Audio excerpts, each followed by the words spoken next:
Hello, I want to introduce you to Sora. It's a way for you to read books with your app or on your desktop too, I guess, but also with your Chromebook. If you need an app, you would either go to Apple Store or Google Play, but we're going to go through the website right now and click here. But if you look at this, there's a video on how to do this.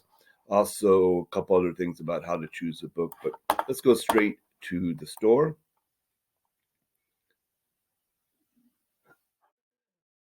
Our school is WSWHE BOCES, and we're going to click on that. Then we click on here, and I'm going to scroll down with the arrow, go down to Indian Lake. Click that, and then sign in with that.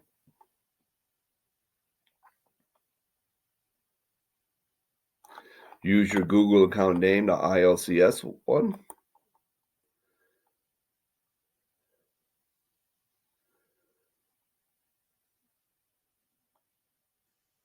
I have a load already, but you can go down and explore.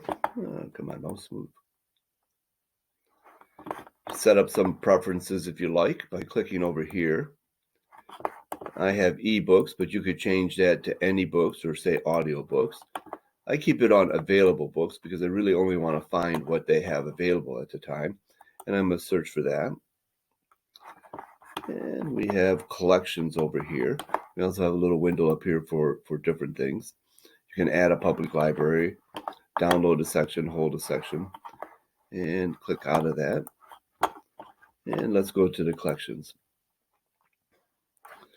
So you could grab a graphic novel, available now, most popular, classics, adventure. These numbers vary by what people are borrowing at the time. Right now, for audiobooks, there's only 2 adventure books. Now, if I wanted to borrow the I Survived book, I'd add to my list, or I would borrow at the time. If you have any questions about this, give me an email or post a question here on the high school, middle school page, and I'll try to help you out. But this is a great way to get some fiction or nonfiction for you to do your research. Thank you.